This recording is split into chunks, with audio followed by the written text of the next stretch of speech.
ഹജ്ജ് എന്ന് പറയുന്നത് ഒരു ആവിഷ്കാരമാണ്. കഴിഞ്ഞ ഖുതുബയിൽ അതുമായി ബന്ധപ്പെട്ട് സൂചിപ്പിച്ചിരുന്നു. ഒരു ലോകക്രമം നമ്മെ പഠിപ്പിക്കുകയാണ്. മറ്റൊരു ആരാധനയിലും കാണാത്തവണ്ണം 3 വ്യക്തികളുടെ ജീവിതം അന്നു തൊട്ട് ഇന്ന് വരെയുള്ള 4000 വർഷങ്ങളായിട്ടുള്ള മുസ്ലിം അല്ല ലോക സമൂഹത്തിൽ ജനസമൂഹത്തെ തന്നെ എങ്ങനെ സ്വാധീനിച്ചു എന്നതിൻ്റെ ആവിഷ്കാരമാണ് ഹജ്ജ്. നമുക്കതിൽ വിസ്മൃതി സംഭവിക്കാതിരിക്കാൻ വേണ്ടിയിട്ട് ആ ജീവിതത്തെ വീണ്ടും വീണ്ടും നമ്മളോട് ഉണർത്തുകയാണ് ഹജ്ജ് ചെയ്തുകൊണ്ടിരിക്കുന്നത്. അടിസ്ഥാനപരമായി 2 ലോക സന്ദേശങ്ങളാണ് ഹജ്ജ് നമുക്ക് നൽകുന്നത്. അതിലൊന്ന് നിർഭയത്വമാണ്, രണ്ടാമതൊന്ന് സുരക്ഷതയാണ്.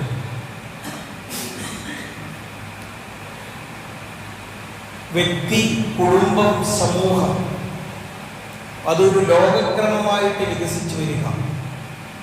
വ്യക്തി എന്ന നിലയിൽ ഇബ്രാഹിം അലൈഹിസ്സലാം, കുടുംബം എന്ന നിലയിൽ അദ്ദേഹത്തിൻ്റെ സഹധർമ്മിണി ഹാജറ റളിയല്ലാഹു അൻഹ, പുത്രൻ ഇസ്മായിൽ നബി അലൈഹിസ്സലാം. ഇപ്പോൾ നമ്മൾ വിദ്യാർത്ഥികളുടെയൊക്കെ റിസൾട്ട് ഒക്കെ വന്ന ഒരു സാഹചര്യത്തിൽ നമ്മൾ മക്കളിൽ നിന്ന് ഒരുപാട് നമ്മൾ പ്രതീക്ഷിക്കുന്നുണ്ട്. മക്കളും നമ്മളിൽ നിന്ന് ഒരുപാട് പ്രതീക്ഷിച്ചു കൊണ്ടിരിക്കെ ആശയുടെയും ആശങ്കയുടെയും ഈ കാലഘട്ടത്തിൽ കാലം ഏത് മക്കളെയാണ്, കാലം തേടുന്ന ഒരു തലമുറയുടെ ആവിഷ്കാരം, ഹജ്ജിൽ സ്മരിക്കപ്പെടുന്ന ഒരു മകന്റെ ജീവിതത്തെ മുൻനിർത്തി വിശുദ്ധ ഖുർആൻ നമ്മെ പഠിപ്പിച്ചുകൊണ്ടിരിക്കുകയാണ്. അൽഹംദുലില്ലാ, എക്സാം റിസൾട്ടുകളൊക്കെ പുറത്തു വന്നു. SSLC റിസൾട്ട് പുറത്തു വന്നു. +2 റിസൾട്ട് ഏതാനും ദിവസങ്ങൾക്കകം പുറത്തു വരാനിരിക്കുന്നു.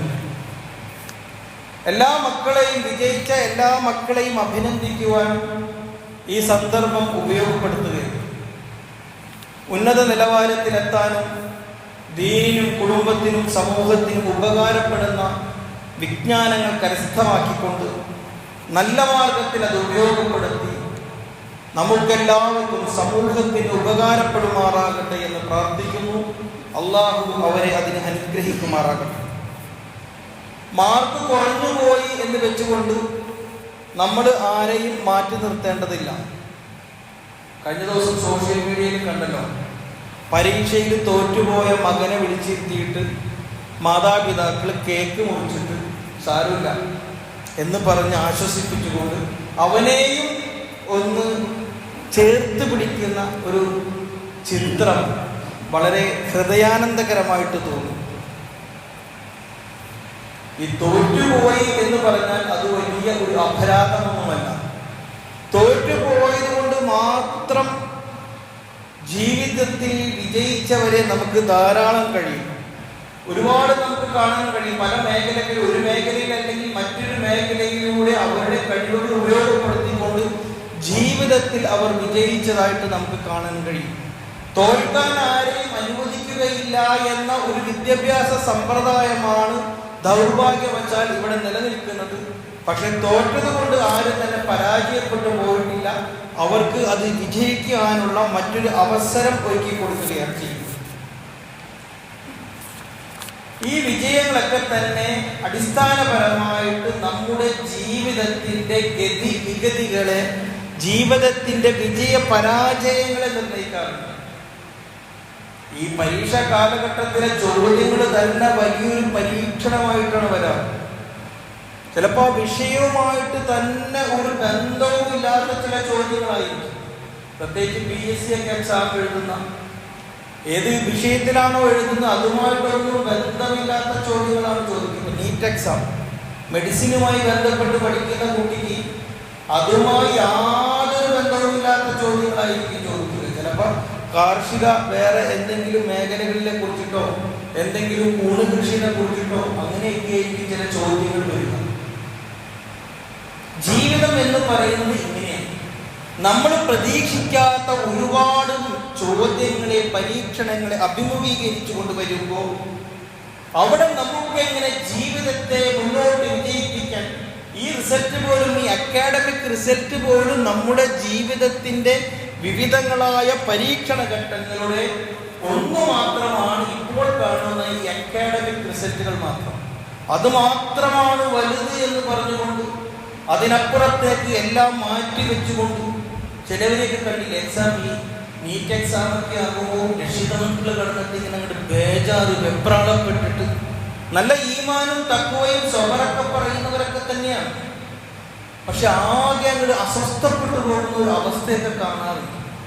എന്തായാലും ജീവിതത്തിൽ ഇങ്ങനെയൊക്കെ അഭിമുഖീകരിച്ചുകൊണ്ട് തന്നെ ജയിച്ചും തോറ്റുമൊക്കെ തന്നെയാണ്, ചുവടുകൾ വെച്ചുകൊണ്ട് തന്നെയാണ് നമ്മൾക്ക് മുന്നോട്ട് പോകുന്നത്.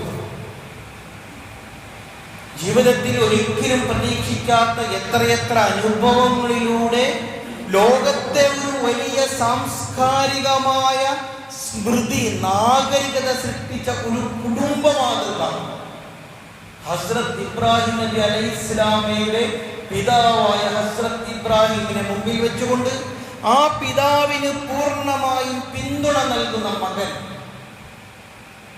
നമുക്ക് പ്രതീക്ഷയുണ്ടോ നമ്മുടെ മക്കൾ നമ്മുടെ കൂടെയാണ് ഉള്ളത്? ഒരേ സമയം വലിയ ആശയും പ്രതീക്ഷയുള്ളതോടൊപ്പം തന്നെ ആശങ്കകളും നിരാശകളും ബേജാറും വെപ്രാളും തന്നെ നമ്മുടെ മക്കളുടെ കാര്യങ്ങളിൽ ഉണ്ട്. ഒരു മേമ്പൊടി വർത്തമാനത്തിന് എന്തെങ്കിലുമൊക്കെ പറയാൻ സാധിക്കുമെങ്കിലും നമ്മളൊക്കെ ഉള്ളുകൊണ്ട് വല്ലാതെ അസ്വസ്ഥരാണ്. ഇവിടെ ഒരു ബാപ്പയും മകനും ഒരു ഉമ്മയും കൂടി നിർമ്മിച്ചെടുത്ത ഒരു സംസ്കൃതി, നാഗരികത, വ്യക്തിയിൽ നിന്ന് കുടുംബത്തിലൂടെ ഒരു ലോകക്രമം തന്നെ. അതാണ് കഅബ എന്ന് പറയുന്നത്. കഅബയുടെ ചരിത്രം, ഹജ്ജിന്റെ ആവിഷ്കാരം. മകൻ എന്ന നിലയിൽ എപ്പോഴാണ് ഇസ്മായിൽ നബി അലൈഹിസ്സലാം ചരിത്രത്തിൽ ശ്രദ്ധേയനാകുന്നത്? എല്ലാ പ്രതീക്ഷകളും നഷ്ടപ്പെട്ടു പോയ വൃദ്ധ ദമ്പതികൾക്ക് മുമ്പിൽ ഒരു പുതിയ നാമ്പിട്ടുകൊണ്ട്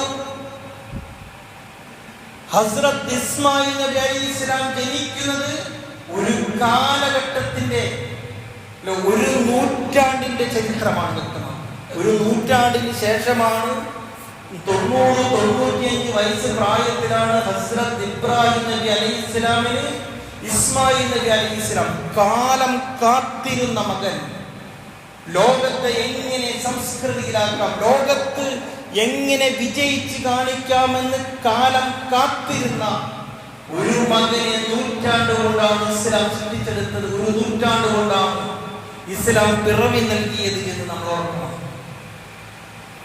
എന്നിട്ടോ ആ മകനെ കൂടിയിട്ട് ഉമ്മയുമ്മയും മകനെയും കൊണ്ട് ഒറ്റയ്ക്ക് തനിച്ചാക്കിയിട്ട് പോകുന്ന ഒരു പിതാവ്. പിന്നെപ്പോഴാണ് ഇസ്മായിൽ നബി അലൈഹി ഇസ്ലാം ശ്രദ്ധേയനാകുന്നത്? ബാപ്പ തന്റെ ദൗത്യമാർഗത്തിൽ അള്ളാഹുവിൽ ഭരമേൽപ്പിച്ചുകൊണ്ട് ഉമ്മയും കുഞ്ഞും തനിച്ചായിടത്ത് ബാപ്പ പോയി. അവർ കരുതി വെച്ച് അവരുടെ അന്നപാനീയങ്ങൾ തീർന്നു, കുട്ടിക്ക് ദാഹിക്കുന്നു. കൈകാലിട്ടടിച്ചിടത്ത് ഉമ്മ നെട്ടോട്ടം ഓടി കുട്ടിക്ക് വെള്ളം അന്വേഷിച്ചിട്ടില്ലേ? സഅയ്, ഉംറ ചെയ്തവർക്കും ഹജ്ജ് ചെയ്തവർക്കും അറിയാം എന്താണ് സഅയിന്റെ ചരിത്രം. ഒരു തന്റെ പൊന്നുപോലെ വളർത്തിക്കൊണ്ടുവരുവാൻ വേണ്ടിയിട്ട് തങ്ങളുടെ മാർഗത്തിലൂടെ തങ്ങളുടെ പിൻതലമുറയായിക്കൊണ്ട് ഒരു കുഞ്ഞിനെ വളർത്തിക്കൊണ്ടുവരുവാനുള്ള പ്രതീക്ഷ നിർഭരമായ, അള്ളാഹു വരവേൽപ്പിച്ചുകൊണ്ടുള്ള പ്രതീക്ഷ നിർഭരമായ ഓട്ടമായിരുന്നല്ലോ സഅയ്. നമ്മുടെ ഈ മാതാപിതാക്കൾ അങ്ങനെ തന്നെ ഓടിയിട്ടല്ലേ, പ്രതീക്ഷ വെച്ച് പുലർത്തിയിട്ടല്ലേ നമ്മളൊക്കെ ഈ സ്ഥാനങ്ങളിൽ എത്തിയിട്ടുള്ളത്. അവിടെയാണ് സംസം പുറവേടുന്നത്. പിന്നെ ഇസ്മായിൽ നബി അലൈഹിസ്സലാം 4000 വർഷം തൊട്ട് അന്ന് വരെ ഇന്ന് വരെ അറിയപ്പെടുന്നത് സംസമിന്റെ കാരണക്കാരനായിട്ടാണ്. എന്താണ് സംസമിന്റെ ആത്മാവ്? എന്താ? ഒരിക്കലും ഉറവു പറ്റാത്ത കുടിനീർ. ദാഹിച്ചു വലഞ്ഞവന് അള്ളാഹുവിന്റെ കാരുണ്യമായി ലഭിച്ച കുടിനീർ അതൊരിക്കലും കുറവ് പറ്റുകയില്ല. ആരാലും അത് തടയപ്പെടുവാൻ പാടില്ല.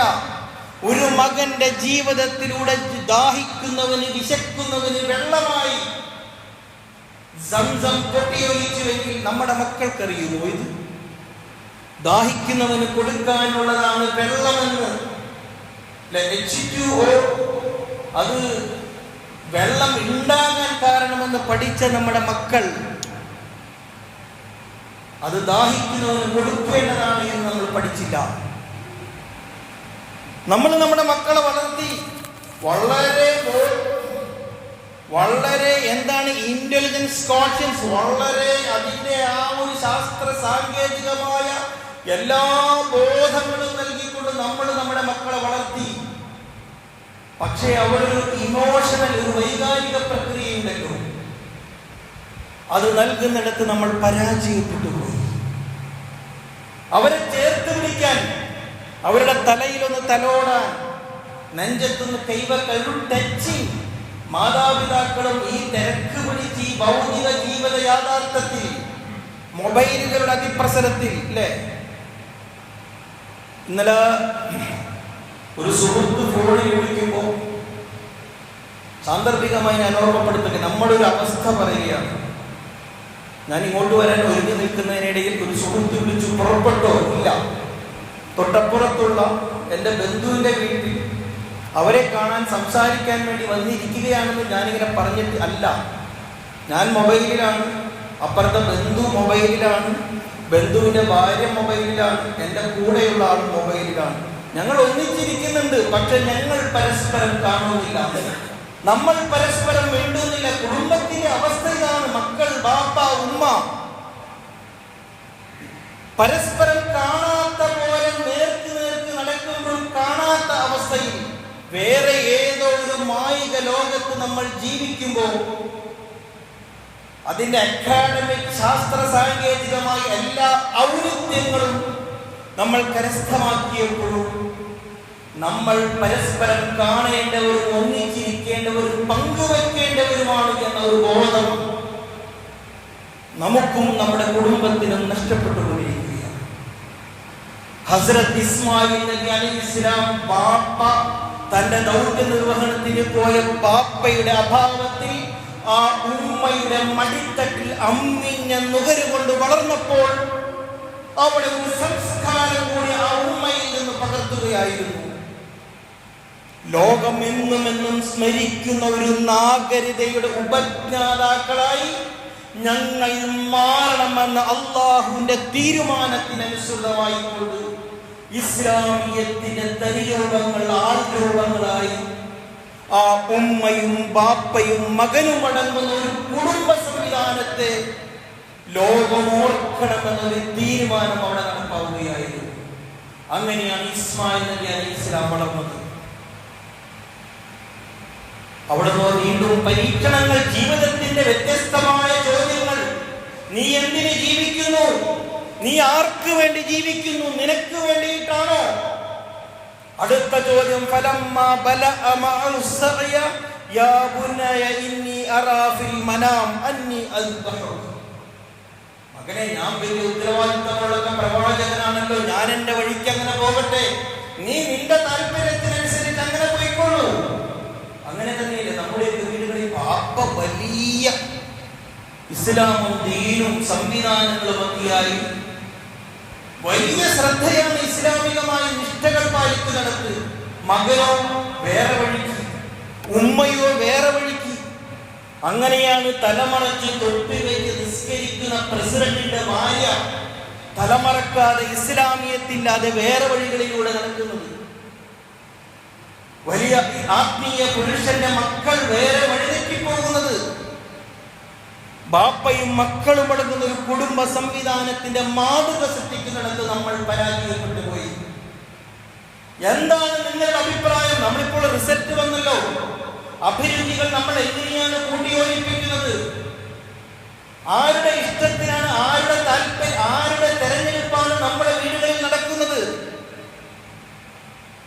മകൻ പറയുന്നിടത്തേക്ക് അല്ലെങ്കിൽ മക്കൾ പറയുന്നിടത്തേക്ക് ബാപ്പമാർ നിർബന്ധിതമായി സമ്മർദ്ദങ്ങൾക്ക് വഴങ്ങിക്കൊണ്ട്, അല്ലേ? അങ്ങനെ തന്നെയല്ലേ? നിങ്ങൾ മനസാക്ഷിയോട് പറയൂ.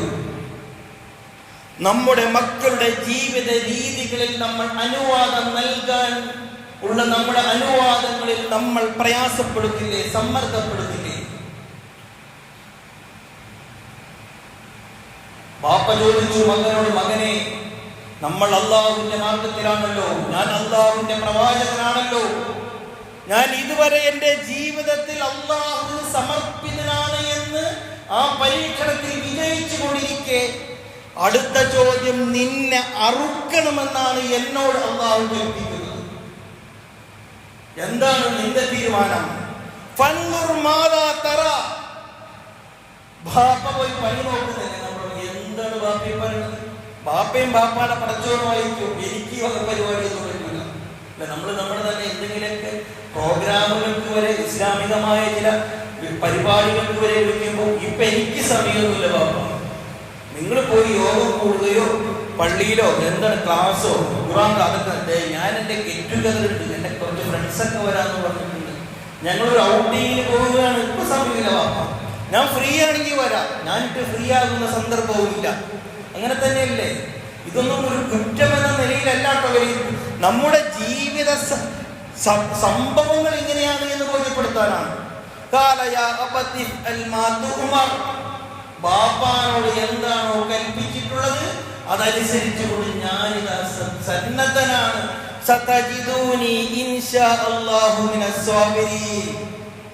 ഞാൻ അവിടെ എന്നെ ക്ഷമാശീലനായി നിങ്ങൾക്ക് കാണാം. എന്താണ് സബർ? ഒരു വല്ലാത്തൊരു ചോദ്യമാണ്. ഒരിക്കലും മകൻ ഉൾക്കൊള്ളാൻ കഴിയാത്ത മകന്റെ ഒരു അഭിപ്രായ സ്വാതന്ത്ര്യത്തെ മറികടന്നുകൊണ്ട് ഒരു തീരുമാനം പിതാവ് പറയുകയാണ്, നിന്നെ ഞാൻ ഇങ്ങനെയാക്കാൻ ഉദ്ദേശിക്കുന്നു. അതാണ് സബർ. തന്റെ മുമ്പിൽ വരുന്ന തടസ്സങ്ങളെ വകഞ്ഞു മാറ്റിക്കൊണ്ട് മുന്നോട്ട് കൊണ്ടുപോകുവാനുള്ള ഒരു ഈമാനികമായ ബോധം. ഹസ്രത്ത് ഇസ്മായിൽ നബി അലൈഹി ഇസ്ലാം എന്ന മകൻ അവിടെ അതിന് സന്നദ്ധനായി. എന്നിട്ടോ വീണ്ടും ഇസ്മായിൽ നബി അലൈഹി ഇസ്ലാം കടന്നു വരുന്നത് എവിടെയാണ്?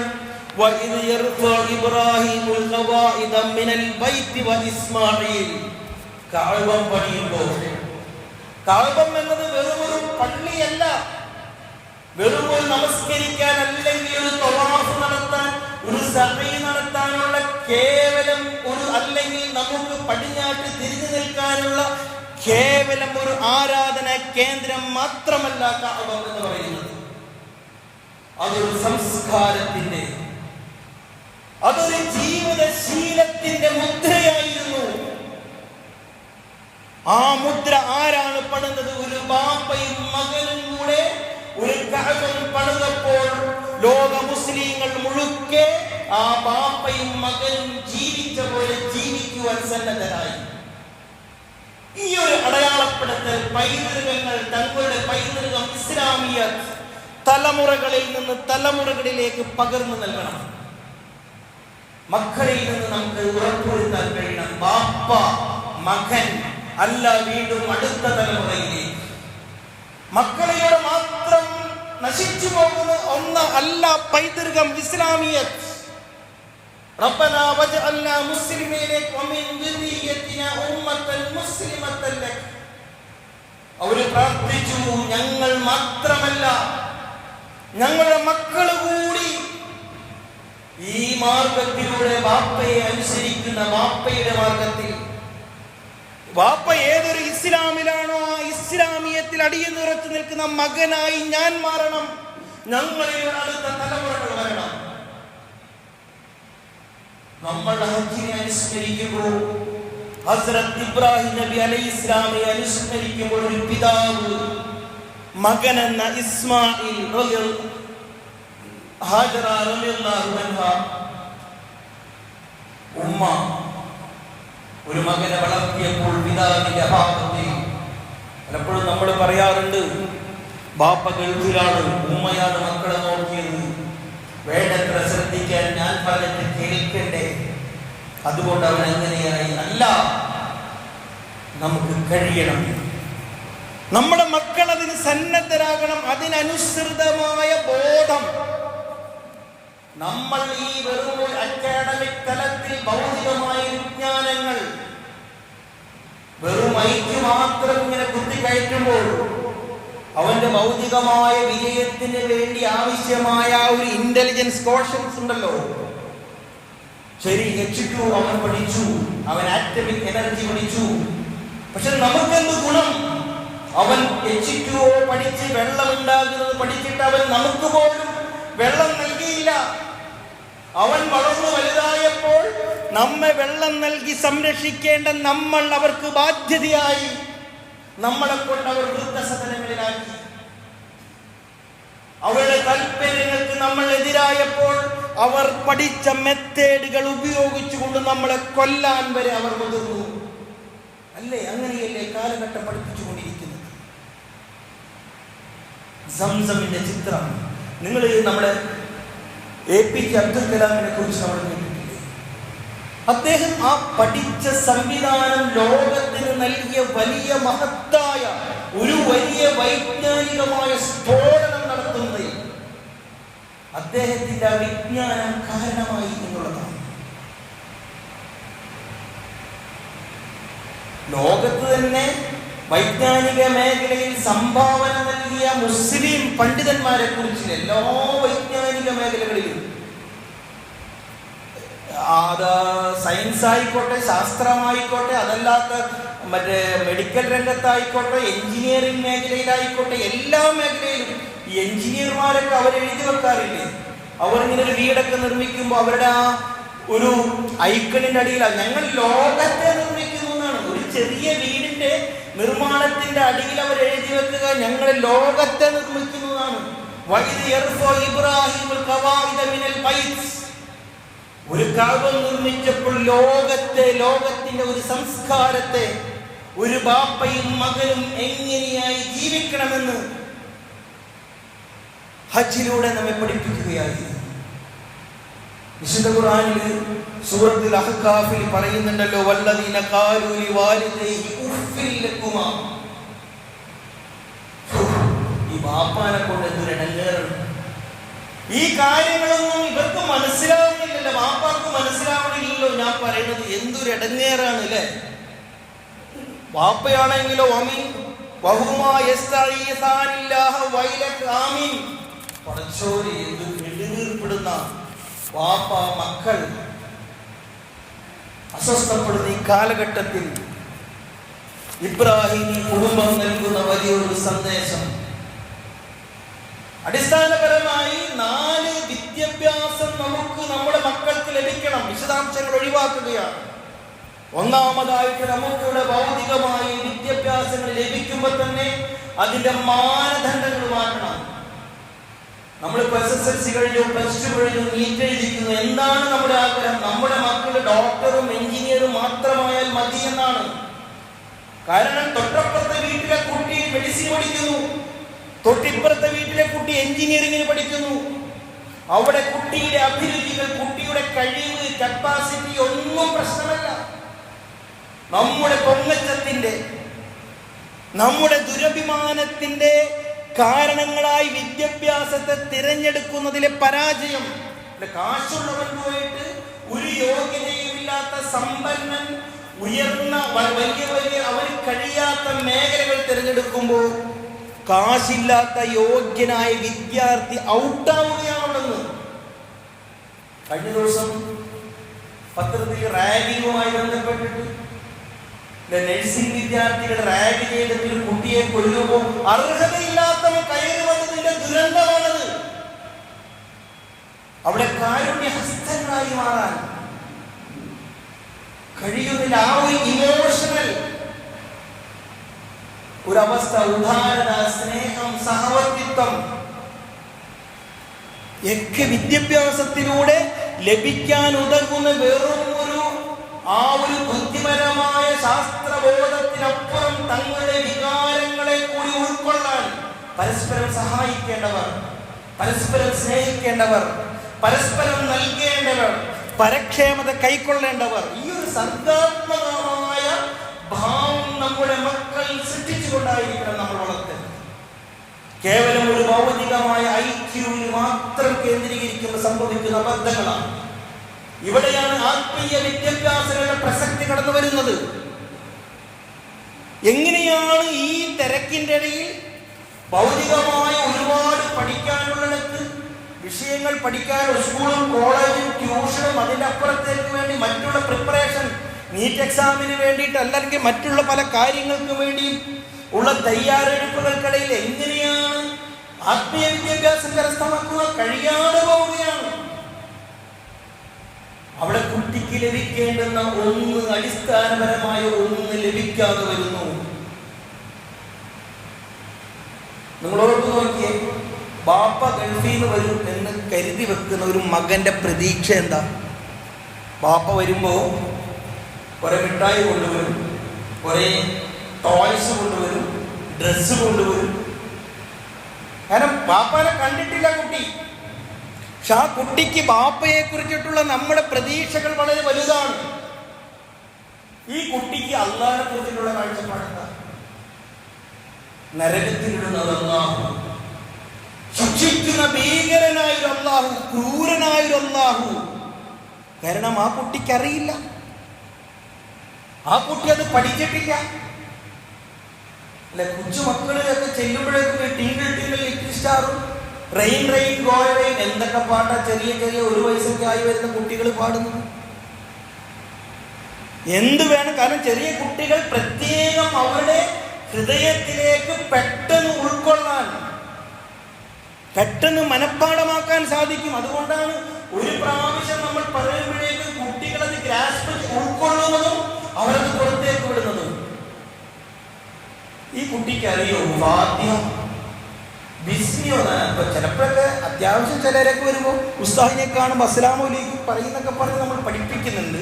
പക്ഷെ ഇതൊക്കെ ഒരു മേമ്പടി വർത്തമാനങ്ങൾക്കപ്പുറം ഭൗതികമായ വിദ്യാഭ്യാസത്തിനും അതിന്റെ വളർച്ചയ്ക്കും കൊടുക്കുന്ന ഒരു പ്രാധാന്യം നമ്മൾ അള്ളാഹുവിനെ പറ്റി പറയാൻ, ഖുർആനിനെ പറ്റി ബോധ്യപ്പെടാൻ.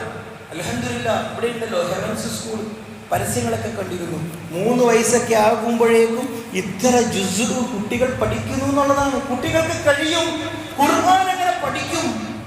പാടല്ലേ, ബുദ്ധിമുട്ടല്ലേ, മാറ്റി നിർത്തപ്പെടുകയാണ്. അല്ല, കഴിയും. ഹെവൻസ് സ്കൂൾ, നിങ്ങൾ ഇവിടുത്തെ കാര്യം, ഇവിടുത്തെ ഉത്തരവാദിത്തപ്പെട്ടവരുമായിട്ട് ഒന്ന് അന്വേഷിച്ചിട്ട് ആ കുട്ടികളെ പോയിട്ടൊക്കെ ഒന്ന് കാണണം. അവർ പഠിക്കട്ടെ, വളരട്ടെ, ഖുർആനിലൂടെ, ആ ഒരു സംസ്കാരത്തിലൂടെ വളരട്ടെ.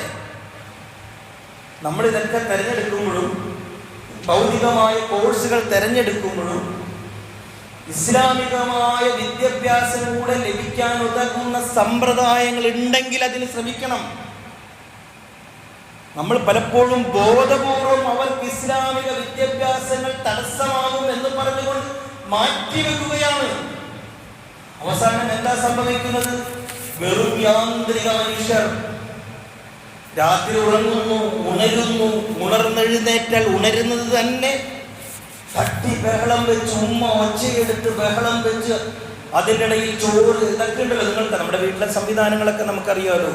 ആകെ ഒരു തിക്കും തിരക്കിലും, ഉമ്മ പ്രഷറിൽ, മകൻ പ്രഷറിൽ, എഴുന്നേൽക്കുന്നു, കുളിപ്പിക്കുന്നു, യൂണിഫോം ഇടുന്നു, വണ്ടി വരുന്നു, കയറുന്നു, സ്കൂളിൽ കോമ്പൗണ്ടിൽ ഇറങ്ങുന്നു, സ്കൂളിൽ എന്തൊക്കെയോ പഠിക്കുന്നു, തിരിച്ച് വീണ്ടും വീട്ടിലേക്ക് വരുന്നു, ആ യൂണിഫോം മാറ്റുന്നു, എന്തെങ്കിലും ടിഫിനൊക്കെ ഒരുക്കി വെച്ചിട്ടുണ്ടെങ്കിൽ അത് കഴിക്കുന്നു, കുറച്ചു നേരം ഗെയിമോ കമ്പ്യൂട്ടറോ മൊബൈലോ കൊടുക്കുന്നു, വീണ്ടും പഠിക്കുന്നു, കിടന്നുറങ്ങുന്നു. ഈ ഒരു ചക്രകഥക്കപ്പുറം പുറം ലോകവുമായി യാതൊരു ബന്ധവും നമ്മുടെ മക്കൾക്കില്ല. അയൽവാസികൾ, ഉറ്റവർ, ഉടയവർ ആരൊക്കെയാണ്, ഏതൊക്കെയാണ്, അങ്ങാടിയിൽ തെരുവിലേക്ക് വരാൻ കഴിയുമോ? നമ്മുടെ പഠിക്കുന്ന കുട്ടികളെ വിട്ടിട്ട് പോയിട്ട് ഒരു 250 ഗ്രാം ഉള്ളി അല്ലെങ്കിൽ മുളക് പൊടി പോയിട്ട് ആ കടയിൽ പോയി വാങ്ങി വരാൻ പറഞ്ഞ് അറിയില്ല അവർക്ക്.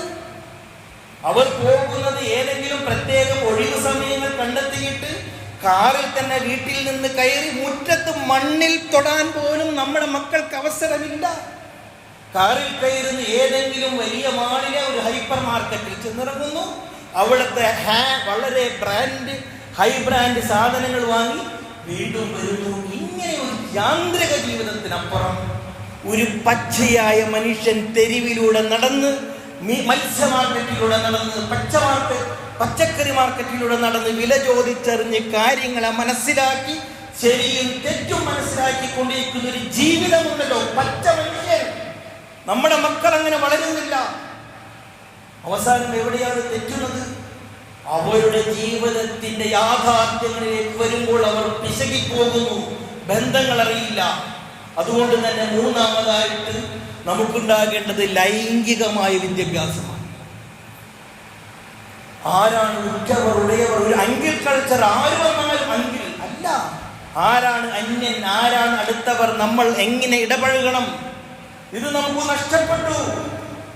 ഈ എന്താണ് പറയുക, വിദ്യോ ലോകത്തിലെ ഈ മഴവിൽ ലോകത്തിലെ മഴവിൽ വർണ്ണങ്ങളിലെ ഒരു ലോകത്തിലേക്ക് നമ്മൾ വളർന്നപ്പോൾ ബന്ധങ്ങൾ നഷ്ടപ്പെട്ടു. ഉമ്മയോട് പോലും സ്വന്തം മാതാവിനോട് പോലും ലൈംഗികമായ ആസക്തികൾ കാണിക്കുന്ന മക്കൾ വളർന്നു വന്നു. അവർക്കറിയില്ല ശരിയേത് തെറ്റേത് ധർമ്മമേത്. നാലാമത്തത് ഗാർഹികമായ വിജ്ഞാനമാണ്. സ്വന്തം ചുറ്റുപാട്, നേരത്തെ സൂചിപ്പിച്ച മാതിരി സ്വന്തമായ ചുറ്റുപാടുകളെ കുറിച്ചൊക്കെ നമുക്കൊരു ബോധമുണ്ടാകും. വിശുദ്ധ ഖുർആൻ പറയുന്നുണ്ടല്ലോ, യാ അയ്യുഹല്ലദീന ആമനു ഇന്ന മിൻ അസ്വാജിക്കും വഔലാദിക്കും അദുവ്വൻ ലക്കും. നിങ്ങളുടെ മക്കൾ നിങ്ങൾക്ക് ശത്രുക്കളായി മാറുന്നു. നമ്മുടെ ശത്രുക്കളായി നമ്മുടെ മക്കൾ വരുന്നു, വളരുന്നു. അതുകൊണ്ട് ഫഹ്ദുറൂഹും, നിങ്ങളൊരു കരുതി വെപ്പുണ്ടാക്കുക. ഹസ്രത്ത് ഇസ്മായിൽ നബി അലൈഹിസ്സലാമിയുടെ ജീവിതത്തിന്റെ മുമ്പിൽ വരച്ചു കാണിച്ച ഒരു കുടുംബ സംവിധാനം നമ്മുടെ മക്കളിൽ പകർന്നു നൽകാൻ നമുക്ക് കഴിയേണ്ടതുണ്ട്. അതിന് ഇസ്ലാമികമായ ഒരു അവബോധം, ഭൗതികമായ പ്രമത്തത, ഇസ്ലാം വിരുദ്ധത നമ്മൾ അറിഞ്ഞോ അറിയാതെയോ ആകർഷിക്കപ്പെട്ടുകൊണ്ടിരിക്കുമ്പോൾ തന്നെ നമ്മൾ ലഹരിയുടെ, കാമാസക്തിയുടെ, യക്കത്തിൻ്റെയും അധർമ്മങ്ങളുടെ ഒരു ദുരന്തങ്ങളായി മക്കൾ മാറിക്കൊണ്ടിരിക്കെ നമ്മുടെ മക്കളെ നേർവഴിക്ക് നയിക്കാൻ നമ്മൾ ആഗ്രഹിച്ച മാതിരി നമുക്ക് ലഭിച്ച പൈതൃകം ഇസ്ലാമിയത് അടുത്ത തലമുറകളിലൂടെ ലോകാവസാനം വരേക്കും നിലനിൽക്കണമെങ്കിൽ ഈ ഒരു ഇസ്ലാമികമായ കാഴ്ചപ്പാടിൽ നിന്ന് നമുക്ക് മക്കളെ വളർത്തിക്കൊണ്ടുവരുവാൻ സാധിക്കും. അൽഹംദുലില്ലാഹ്, നമ്മുടെ ഇപ്പോൾ മക്കളെയൊക്കെ അഡ്മിഷൻ സമയമാണ്. ആ ഒരു കാര്യത്തിൽ പ്രത്യേകം ശ്രദ്ധിക്കണം. സാന്ദർഭികമായിട്ട് ഉണർത്തുകയാണ്. നമ്മുടെ കുല്ലിയത്തുൽ ഖുർആൻ കുറ്റിയാടി അവർ പ്രത്യേകമായ ഒരു ഓഫർ വ്യക്തിപരമായിട്ട് അറിയിച്ചതാണ്. സാമ്പത്തികമായി പ്രയാസത്തിന്റെ പേരിൽ ദീനീ വിജ്ഞാനം പഠിക്കാൻ ആഗ്രഹിക്കുന്നവർക്ക് അവസരം ഇല്ല എങ്കിൽ, അല്ലെങ്കിൽ സാഹചര്യങ്ങൾ ഇല്ല എങ്കിൽ ഞങ്ങൾ അതിന് അവസരം ഒരുക്കി തരാം. നിങ്ങൾ ഞങ്ങളുമായി ബന്ധപ്പെട്ടാൽ മതി. കുല്ലിയത്തുൽ ഖുർആനിൽ ഞങ്ങൾ വളരെ ആനുകൂല്യങ്ങളോടുകൂടി തന്നെ പഠിപ്പിച്ചു കൊള്ളാമെന്ന് അറിയിപ്പുണ്ട്. ഈ പ്രദേശത്ത് തന്നെ ആലിയ പോലെയുള്ള പല ഇസ്ലാമികമായ കലാലയങ്ങളൊക്കെ ഇവിടെയുണ്ട്. നമ്മൾ അതിനെക്കുറിച്ചൊക്കെ ഒരു അന്വേഷണം കൂടി നമ്മുടെ മക്കൾക്ക് പറ്റുമോ? എല്ലാവരും ഇവർ തന്നെ ആകട്ടെ ഡോക്ടറും എഞ്ചിനീയറും എന്നൊരു കാഴ്ചപ്പാടൊക്കെ മാറണം. പ്രത്യേകിച്ച് കാർഷിക മേഖലയിൽ, അതുപോലെ തന്നെ നമ്മുടെ സെക്രട്ടറി മേഖലയിൽ, അഡ്മിനിസ്ട്രേഷൻ മേഖലകളിലൊക്കെ എന്തോരം ഒഴിവുകളാണുള്ളത്, എന്തോരം വിദ്യാഭ്യാസ പുതിയ പുതിയ പാക്കേജുകളാണ് വന്നിട്ടുള്ളത്, പദ്ധതികളാണ് വന്നിട്ടുള്ളത്. ഇതൊന്നും നമ്മൾ അറിയുന്നില്ല. അപ്പുറത്തുള്ളവരെങ്ങനെയാണ്, ഇപ്പുറത്തുള്ളവരെങ്ങനെയാണ്, നമ്മുടെ പണവും പൊങ്ങച്ചവും പ്രതാപവും ഒക്കെ പ്രദർശിപ്പിക്കാനുള്ള മേഖലകൾ എങ്ങനെയാണ് എന്നിടത്തേക്ക് വിദ്യാഭ്യാസം വഴിമാറിപ്പോകുന്നത്. അതിൻ്റെ അടിസ്ഥാനം എന്തായിരിക്കണം?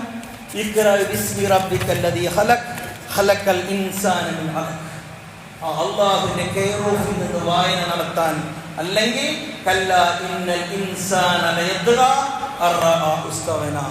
അവൻ സ്വയം പോന്നവനായി തോന്നവയാൽ അവൻ ധിക്കാരിയായി മാറും. അത് കാലഘട്ടത്തിന്റെ ദുരന്തമാണ്. ഇസ്മാഈലി പിന്തലമുറക്കാർ അത്തരം ദുരന്തത്തിന്റെ വക്താക്കളായി മാറാതിരിക്കുവാൻ പ്രത്യേകം ശ്രദ്ധിക്കുക. അള്ളാഹു നമ്മെ അനുഗ്രഹിക്കുമാറാകട്ടെ. വളരെ വിശദമായി ചർച്ച ചെയ്യേണ്ടുന്ന ഒരു വിഷയമാണ് നമ്മുടെ മക്കളുടെ തലമുറകളുടെ വിദ്യാഭ്യാസം, അവരുടെ ജീവിതമൊക്കെ. ഇൻഷാ അല്ലാഹ് പിന്നീട് ഹജ്ജ് കാലം കഴിഞ്ഞതിന് ശേഷം ഈ വിഷയവുമായി ബന്ധപ്പെട്ടുകൊണ്ട് ചില സംഗതികൾ കൂടെ സൂചിപ്പിക്കാനുണ്ട്. ഇപ്പോൾ ഹസ്രത്ത് ഇസ്മായിൽ നബി അലൈഹിസ്സലാമയുടെ ജീവിതം മുൻനിർത്തിക്കൊണ്ട് കാലം നേടുന്ന മക്കൾ നമ്മളിൽ നിന്ന് വളർന്നു വരട്ടെ എന്ന് മാത്രം ശ്രദ്ധയിൽ കൊണ്ടുവരുവാനാണ് ഈ സന്ദർഭം വിനിയോഗിച്ചത്. അള്ളാഹു നമ്മയെല്ലാം അനുഗ്രഹിക്കുമാർ.